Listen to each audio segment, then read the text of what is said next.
Distinguished guests, ladies and gentlemen, it is a great pleasure to welcome you here today on behalf of the Bayteryek National Management Holding, on behalf of the Astana International Financial Center, and on behalf of BCPD. So we're very, very glad to welcome you on the Corporate Secretary Forum. And of course, this forum is held on an annual basis in order to celebrate the professional holiday of corporate secretaries in Kazakhstan. And I believe we will start with a short video, and then I will announce some of the key panel members that we have the pleasure of having with us today. And we will go with a few panel sessions, and in between we will have a coffee break and also some interesting awards and essay competition. So with that, do we have the video now, or? Okay, so perhaps let me announce then some of the key panel members that we have. So we're truly blessed to have an absolutely outstanding panel members and speakers today, led by Professor Alexander Van de Putte. So of course, he needs no introduction. And of course, we, especially at AIFC and actually at many, many national companies and sovereign wealth funds and national holdings, people know Professor Alexander very, very well. And I just wanted to add maybe a couple of things to his great positions, experience, and titles.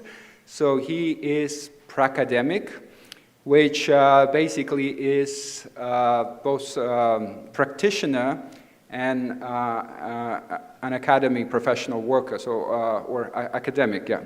So somebody who not only structures, thinks, and writes very clearly and does outstanding research, but also who is able to implement such things in practice. And he has done a lot in Kazakhstan and elsewhere, particularly things with regards to strategy, leadership, risks, resilience, sustainability. And of course, we're blessed to have him with us in Kazakhstan for almost 15 years now. So Professor Alexander, thank you so much for all your contribution to Kazakhstan, to AIFC, and everywhere. So we're really, really honored to have you. Please. So today with us also we have some incredible panel speakers that will share their thoughts, views, and opinions on very, very important subject as disruptive risks and resilience. So we will have Mr. Ardak Zhumagaliyev, who is the Deputy Corporate Secretary and Head of Corporate Secretary Office at the Bayteryek National Management Holding. With us we will have Evgenia Bogdanova. She is Head of Regulation and Compliance at the Astana International Exchange. We will also hear some of the professional views and experiences from Aliya Murzagaliyeva, Director of the Asset Management Department at the Bayteryek National Holding. Also, we have a representative of PwC with us, Mrs. Amina Suleymanova. She is a consultant on corporate governance and ESG. We also have with us Samal Rashid. She is Head of Corporate Governance Sector at Sovereign Wealth Fund Samruk Kazina. And many, many other distinguished guests and panel speakers. But I just wanted to also say a few words about our guest of honor today. So Mr. Jardem. So he is a very, very well-known person in the corporate secretaries world of Kazakhstan, and I had the pleasure and privilege to work with him as well at Samruk Kazina Fund many, many years back. And he is the person who is the very first official best corporate secretary in Kazakhstan, and he won that title in a competition in the year 2009. And that was the very first, actually, such event that we had. And since then, of course, we had many. And even just last year, we had this competition award just at this very trading hall. I believe a person from, corporate secretary from Damu, development institution under Bayteryek won that award. So, and of course, Mr. Jardiem, with his experience back in 2000, early 2000s, he was able to actually create and, share his own personal energy and enthusiasm into developing the corporate secretaries sector of Kazakhstan. Also, I believe in the year 2011 or 12, started the Kazakhstan certification of this of corporate secretaries of Kazakhstan. So we have many great and honorable colleagues in the corporate secretaries world, and big welcome again to you all.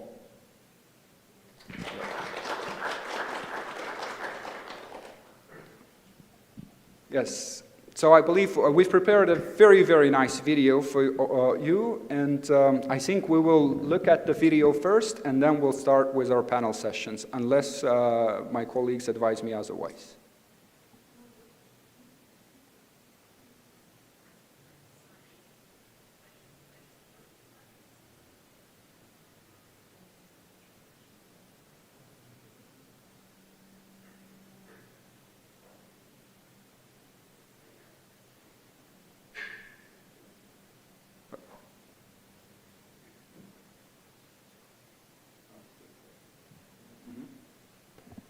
So I was just advised that we will show the video a bit later.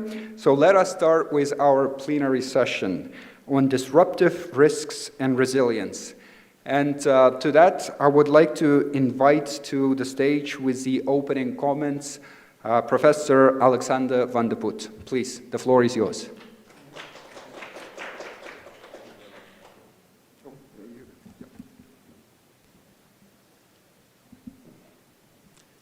Good afternoon. Is this, yes, I hear myself, so I guess it's working. Good afternoon, everybody, and indeed we are here to celebrate and promote company secretaries. I use the term company secretaries as opposed to corporate secretaries, but in essence, we mean the same.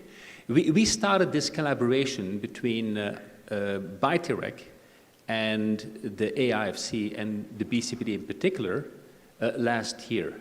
And we hope that we will be able to continue this collaboration for a long time going forward. I don't need to introduce the role of the company secretary, but the company secretary is very often the only governance professional that is full-time employed by the company. Best practice examples show that the company secretary and the role of the company lawyer, although someone in this room may not necessarily agree with me, should not be combined. It should actually be separate roles, because the company lawyer is typically reporting to the chief executive, where the company secretary is actually reporting to the board and to the chair. Just to give you an indication how much a company secretary is appreciated, the average salary in the United Kingdom of a FTSE 100 company secretary was, without bonuses, £380,000 2 years ago. So I'm not saying that all the company secretaries should now start applying to companies in the United Kingdom, but we really need to promote the role of the company secretary in Kazakhstan. So today, I'm going to be talking about, as the title indicates, disruptive risks and resilience. So if I would ask our audience here, and we look at the overall economy, and we zoom into Kazakhstan, on a scale from 0 to 10, how resilient is our economy? What would you say? From a scale from 0 to 10, 10 being more resilient, 0 being less resilient. What would you say? 5, I hear? As well? Not very resilient. I think with 5, we probably are giving a polite answer. Now, I'm not saying that other countries are substantially more resilient than Kazakhstan. Just look at COVID-19 and how that affected the resiliency of our global value chains, or look at the current Russian invasion in Ukraine, and actually how that affects the energy insecurity in Europe, but also global food supplies. So our global economy is not very resilient. And the role of the company secretary of the board, because in essence, an economy, a country, is a collection of businesses. Whether it's small and medium-sized enterprises or listed companies, it is a collection of businesses. If the underlying businesses are resilient, then the economy is likely going to be resilient as well. So last year, I talked about the evolution of corporate governance, and in particular, I zoomed into corporate governance 4.0. It's a term that I have coined, and I also created a company, and the logo of my company is right there. It's CG 4.0.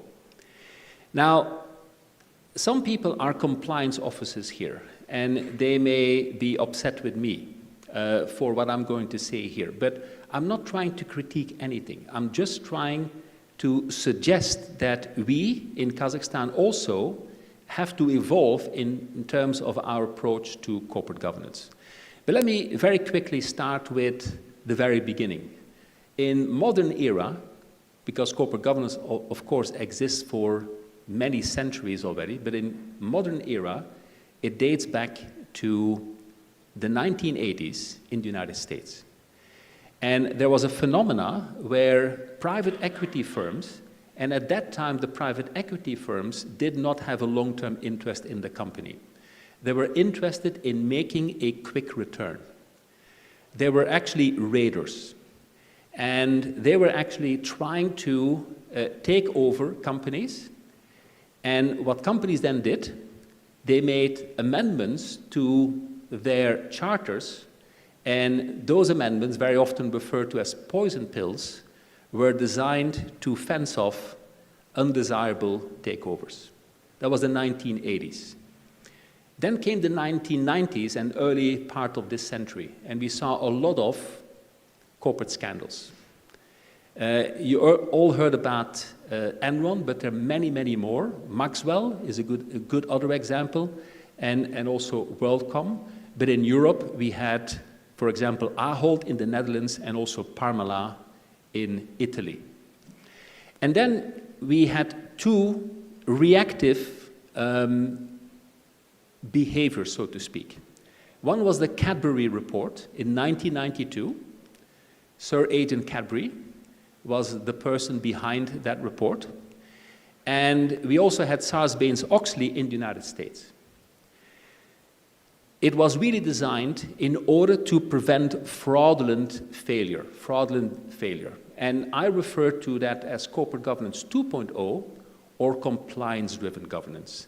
Increasingly, companies had to comply with regulations. Some are based on principles, some are based on rules. They had, however, one particular thing in common. Although they were developed independently, they required that companies would create, this, we're talking about listed companies, of course, that companies would create a separate and independent audit committee. And that audit committee would be staffed by people with recent and relevant financial experience. But the key is independence, because when you have independence, then there's less risk for potential conflicts.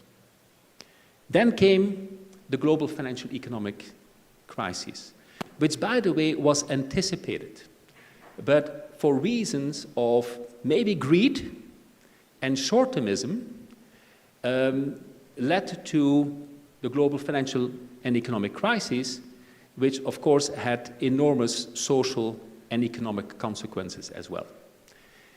What then happened was the Walker Report in the UK and the Dodd-Frank Act in the United States. The focus increasingly shifted not away, but from compliance to compliance and performance at the same time. I refer to that as foresight-driven governance. And interestingly, again, both acts had one thing in common.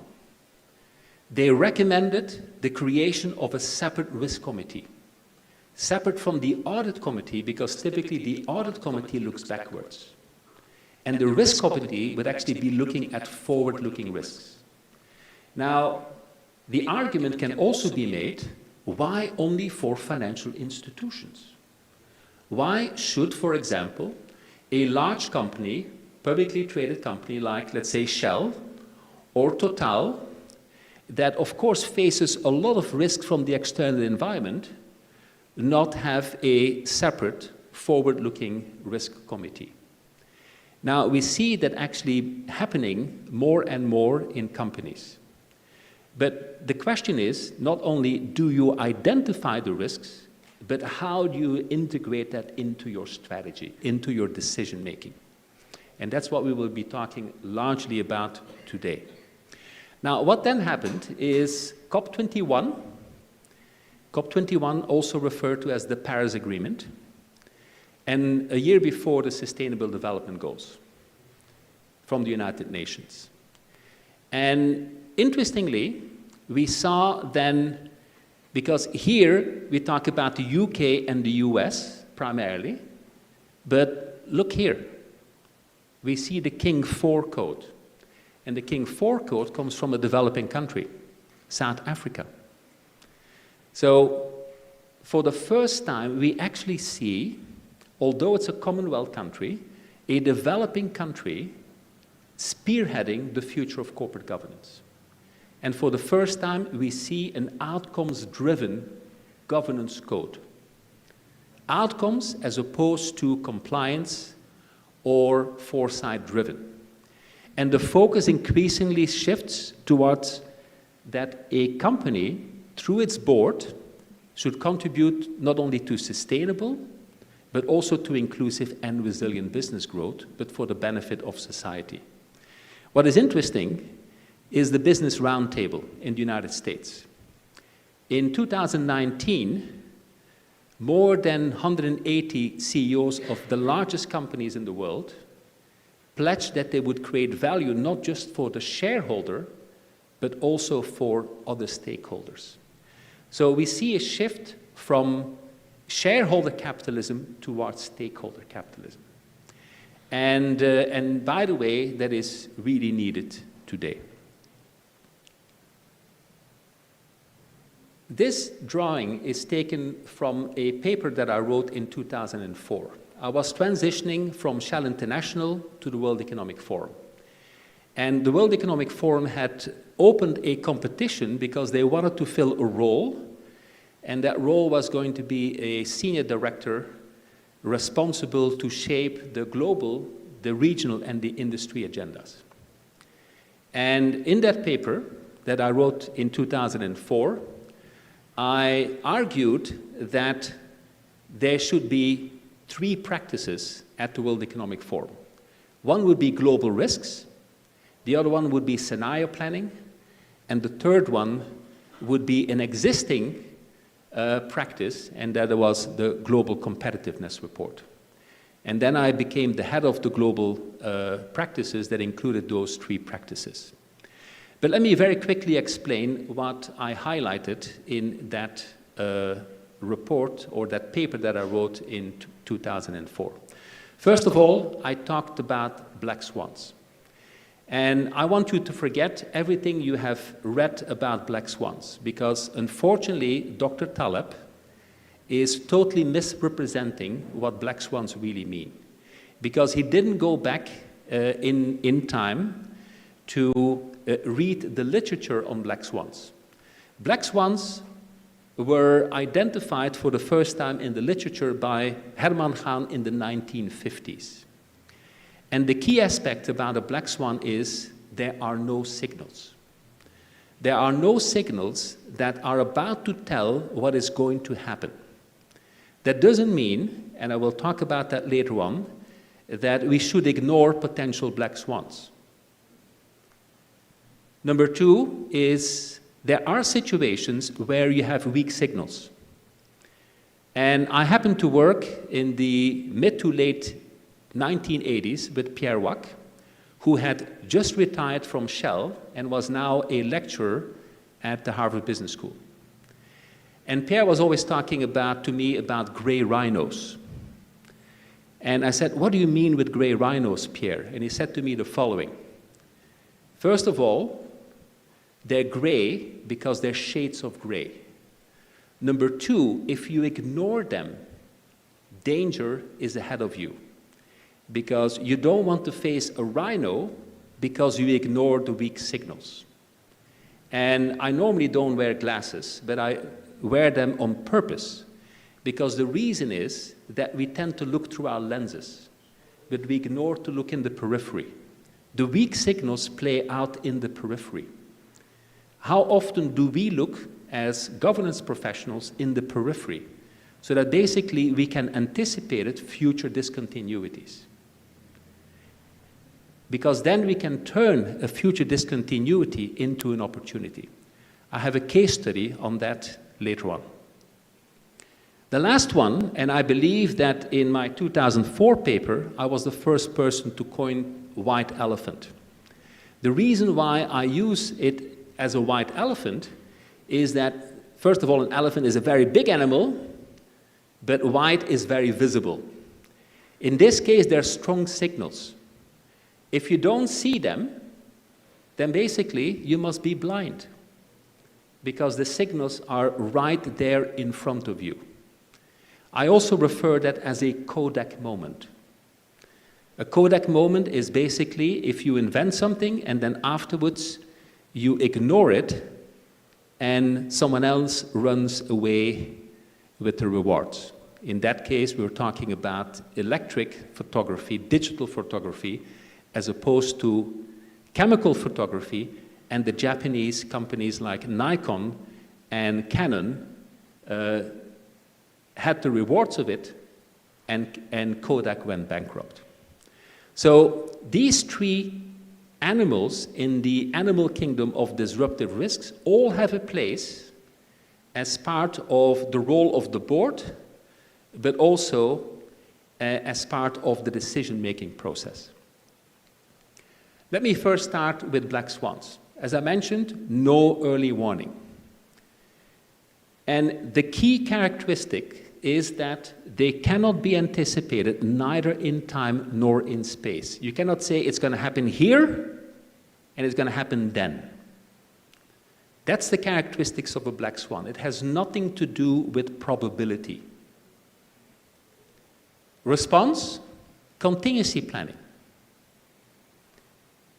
The objective is to have a rapid, multifaceted, and appropriate response, with the objective to mitigate the impact of a black swan, not knowing when or where the black swan would happen. Examples. Oops, it doesn't show my beautiful pictures. Let me go back. No. On the left-hand side was a picture from September 9/11. In the middle, Fukushima nuclear disaster, the triple disaster. And number 3, COVID. Some people tell me COVID is not a black swan because it was in the global risk report of the World Economic Forum. And I said, COVID was not in the risk report. I started the risk report, so don't tell me what was in there and what is not in there. Pandemics were in there. But a specific event like COVID, nobody identified neither in time nor in space. It's very different to identify potential black swans versus a specific event. So nobody anticipated these events neither in time nor in space, and the reason is there were no specific signals that would foretell that something is about to unfold. There are many others, but I just highlight 3. And let me zoom into one in particular, because the question is, what do you do as a board with regards to potential black swan events? And the very good example, I will skip this, but you all get the slides, by the way. is Cantor Fitzgerald, 9/11. Cantor Fitzgerald is one of the largest financial services companies in the world. And they occupied, well, here's where the plane flew in, right? And their offices were on the top floors of that particular tower, One World Trade Center. They had 3 levels of contingency planning in place in case something would happen that would prevent them to continue to operate their business because passwords and other things would be lost. The first level was that they would share passwords, work-related passwords, to 4 nearby colleagues. Only work-related passwords to 4 nearby colleagues. So just think about it. How do we do that? Do you share your password to nearby colleagues, for example? That was required as part of their own corporate governance code. Now, obviously, given that most of their colleagues died, 658 died, they were not able to recover from that first level of contingency planning the passwords. Then what kicked in was the second level of contingency planning. They had a contract with Microsoft, and Microsoft, within hours, mobilized 30 security experts, and they would use brute force. Brute force is using supercomputers in order to try to crack the passwords. It would have eventually worked, but there's also an element of luck. It can happen quickly, but it could also take up to months. And if it takes up to months, a financial institution would be bankrupt. So then there was a third element that they used, and the third element was to talk to family members, friends, and others in order to understand a lot of aspects about the personal life of those who perished during the attacks. Within 2 days, ladies and gentlemen, they were up and running again. So even when you have a black swan event, you actually can have contingency planning, in this case at 3 levels, and you can be up and running and back into business, despite the fact, of course, that 652 people died in the crisis. So that's number 1. Number 2. Number 2 is the gray rhino. Remember, that comes from 1970s, Pierre Wack, who was, by the way, the grandfather of scenario planning at Shell. So weak signals, you already have them, and therefore you have a range of possible outcomes. Shades of gray. Remember what Pierre said, and that's why he called it a gray rhino. The response, you would use scenario planning. But it's not sufficient to have scenario planning, because scenario planning is not strategy. What you also need is options. And an option is the right, but not the obligation. And therefore, an option doesn't cost a lot of money. And then you design these options, or those portfolio of options, with the objective to disrupt yourself before you're disrupted from the outside. In the case study later on, I will illustrate actually how that works in practice. If you do that, you're able to capture the value of strategic flexibility. And that is a significant value, because that's also the value of optionality. The right, but not the obligation, to take an action in the face of uncertainty. Examples: the global financial economic crisis. Number 2, the Russian invasion of Ukraine. I know we have a Ukrainian friend here. I'm part of the intelligence community. And after the invasion of Russia in Georgia, but also the annexation of Crimea, in the intelligence community we said it's not if, but when Russia would invade Ukraine. So we knew it could happen because the weak signals were already there. The last one is digital-enabled logistics and transportation. Now, in all these cases, these events have been anticipated based on cause and effect. In scenario planning, you want to use cause and effect. If this happens, this could happen.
That was IBM. And the team came up with an idea to develop TradeLens based on a blockchain. Now, TradeLens, in this case, would be for a shipping company, but would basically make the entire value chain paperless in terms of including, for example, here in terms of sustainability, because you use ETRs, electronic transferable records, as opposed to paper documents even for customs clearing. It would also be more resilient. Some people are following us on live stream. Let's say there are 100 people following on live stream. They may be in 30 different locations. Do they care how they connected to our forum here? They don't, for as long as they're connected. Is that connection resilient? Yes, because it uses the internet. So in essence, what this is an Internet of Things network. And because you have an Internet of Things network, even if a node or a hub in the system breaks down, the system will be resilient enough in order to get the parcels through the entire value chain. It's also more inclusive because the fourth industrial revolution has, first of all, higher paying jobs. It's also healthier jobs. It reduces the digital divide, not only within countries, but also between countries as well.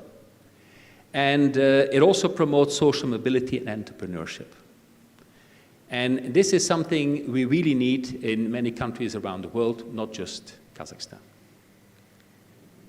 The last one is white elephants. And in that case, we already have strong signals. I refer to that very often, the writing is already on the wall. If you don't see it by then, you will never see it. And therefore, the signals are clear enough that you don't need a range of outcomes, but basically a forecast is very useful in order to design strategy. But the moment you face a white elephant as a company, the only thing you can do is play catch-up. It's the only thing you can do. You won't be able to create a blue ocean anymore, and we'll talk about blue oceans in a minute. And the whole idea is to act quickly and decisively to avoid bankruptcy. I don't want to scare you. Actually, I do want to scare you, because you don't want to face bankruptcy. And don't think it can't happen to a country. I remember when I was younger, I saw the IMF Secretary General looking over the shoulder of Suharto, who was the president of Indonesia, when basically Indonesia was writing its kind of financial sovereignty away to the IMF, and it happened with Greece as well, following the global financial economic crisis. Kazakhstan has, don't get me wrong, has a very good balance sheet, and that's a positive thing. Here are a couple of examples of white elephants. First of all, global climate change. Currently, it stands at $16.5 trillion. If it would be a country, an economy, it would be the second biggest economy in the world, in between the US and China.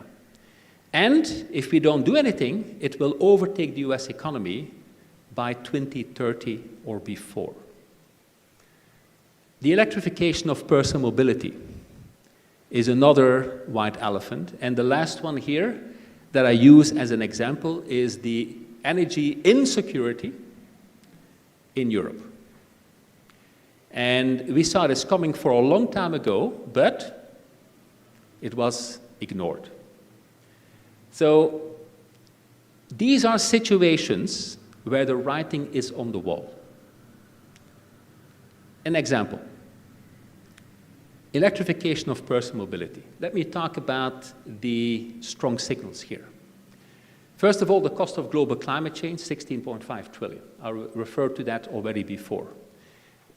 Nobody can ignore that anymore, nor as a business, nor as a country. In 2019, Mark Carney, he was the Chancellor of the Exchequer at the time, so in essence, the governor of the National Bank in the United Kingdom.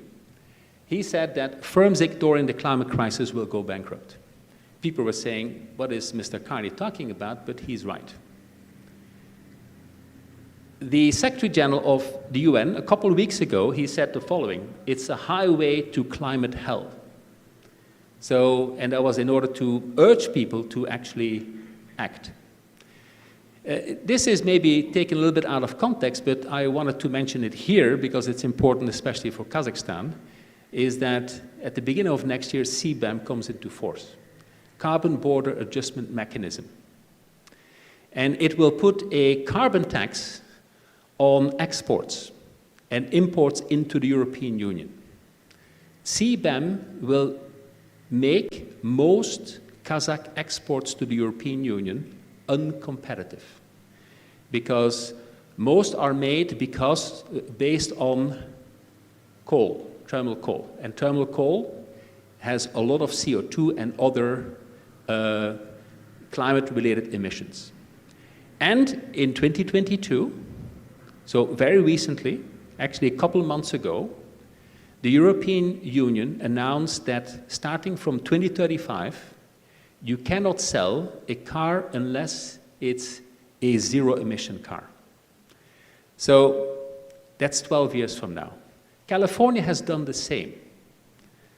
So this is based on regulations. But if you just think about it, battery electric vehicles are not only more sustainable, they're also much more resilient when integrated into a smart grid. And they're also more inclusive for reasons that I mentioned before. the type of jobs that you create, the entrepreneurship that you stimulate is dramatically higher than is in the traditional economy. In essence, with this, we move into the knowledge economy. So this is an example where companies like BMW, Toyota, Volkswagen Group, General Motors are playing catch-up. The only thing they can do right now is to play catch-up. There's no value anymore from strategic flexibility. And now I'm going to use a case study, and that will be the end of my presentation. I joined the World Economic Forum in 2004. That's right here, 2004, the very beginning. And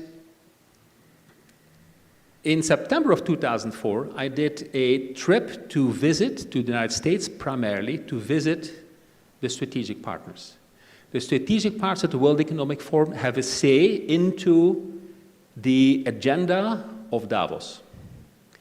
So I went to see 50 CEOs of strategic partners in the United States. We're also having a meeting with Sequoia Capital, based in Silicon Valley. And they said, you need to meet with a little startup called Tesla. Well, not a surprise. It's a Tesla case study. At that time, Elon Musk was not yet involved in Tesla. We met with the co-founders, and we had the pleasure of even test driving the Tesla Roadster, which was a Lotus Elise, where the internal combustion engine was replaced by a battery with an electric car, with an electric engine. So that was 2004. I was really very interested in electric mobility because of that visit. And I then started monitoring what Tesla was actually doing. In 2007, they announced that they would launch a sedan, and they called that sedan at the time the White Star. That later became the Tesla Model S. And that was announced then officially in 2008. But the prototype, actually, the White Star, was 2007. We're here right now. At that moment in time, I wonder what are some of the weak signals that Tesla is interested in. So 2007, 2004 was my visit. 2005, a little bit before, Nicholas Stern, Professor Stern at the time, now Lord Stern, published the Stern Report. And he estimated the cost of global climate change was at that time $500 billion US. Remember, today it's 16.5 trillion, right? So at that time, still a weak signal. Not insignificant, but still weak. Number two is that oil prices at that time were very high. They collapsed and then recovered with the global financial economic crisis.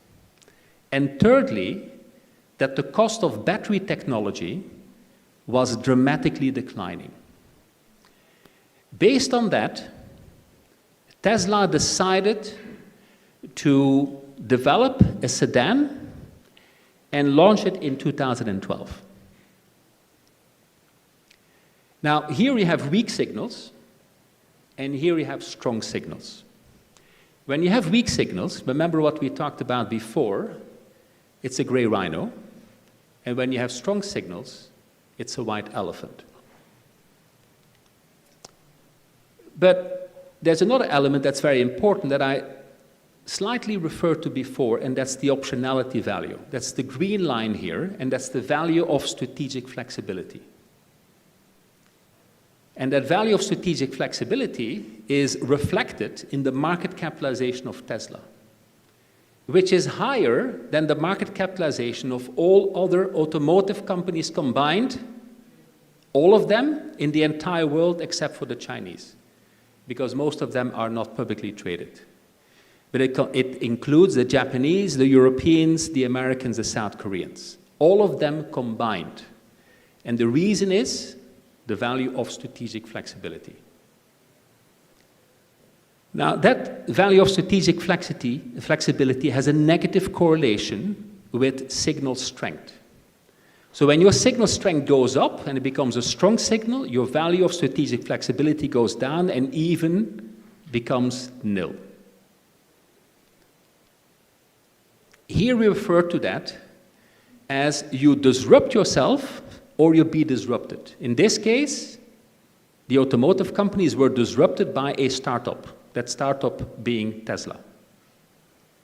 And now they're only playing catch-up. Tesla effectively created a blue ocean. What is a blue ocean? Is an uncontested market. Is a market that previously did not exist. And the other players are basically operating in a red ocean market. A red ocean market is basically where, if you have two players, compete for market share.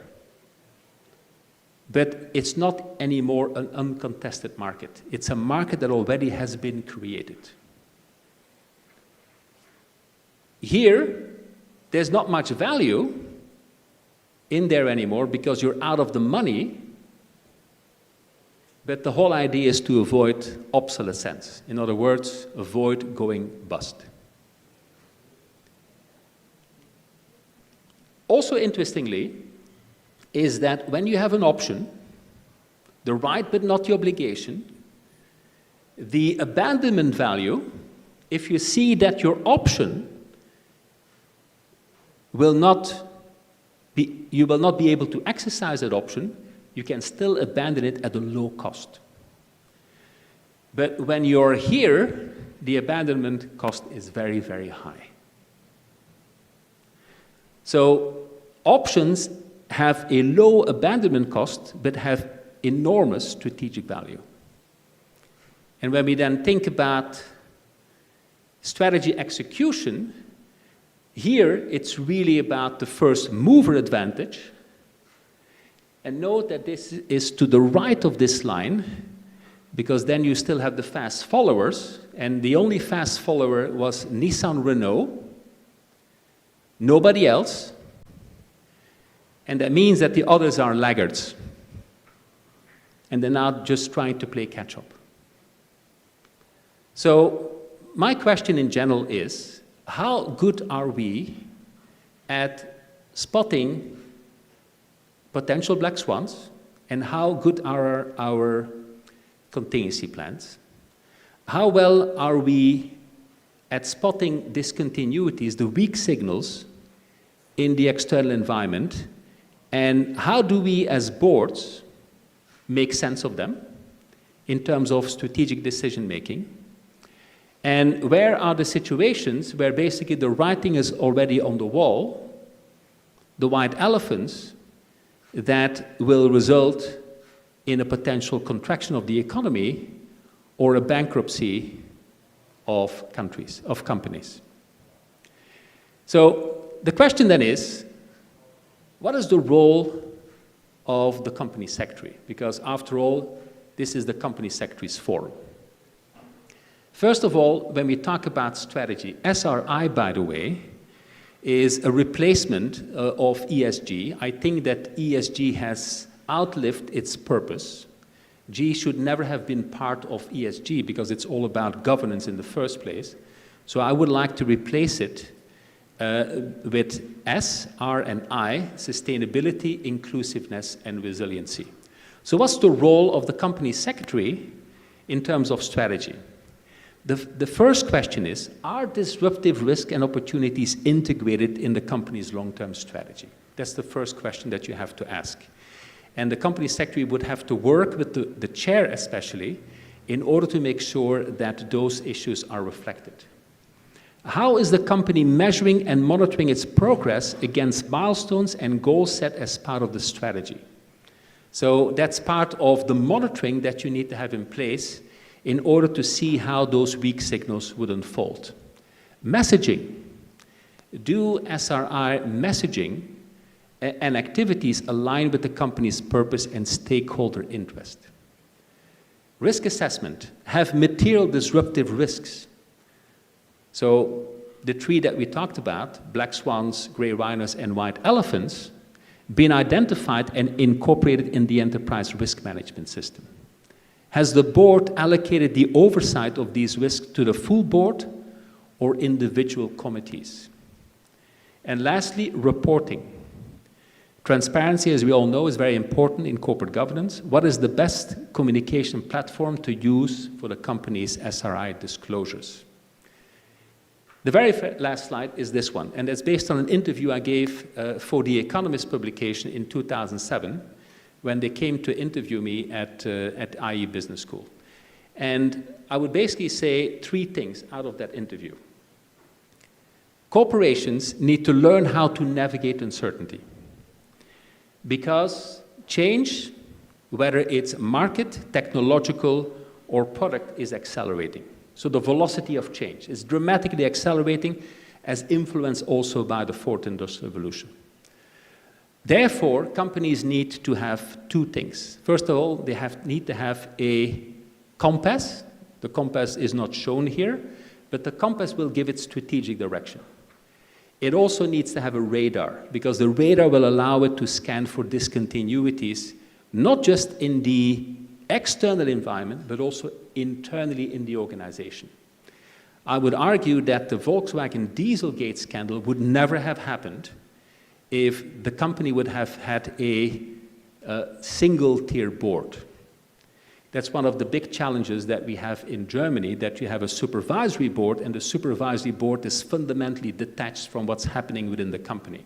So they were not looking at what's happening inside the organization, including the culture. And this is very important. And ask yourself how we score. You don't have to say what the answer is, but basically, are we changing at least as fast as the environment in which we are operating? Because we need to change at least as fast as the environment in which we're operating. Mr. Forum Chair, I'll hand back to you. Unless maybe there are some questions. If there are no questions, you will get all the slides, and I believe it's recorded as well, and I will hand back to you. Thank you very much. Thank you very much, Professor. This is an absolutely mind-blowing presentation on such an important topic, and thank you very much for laying this out so clearly.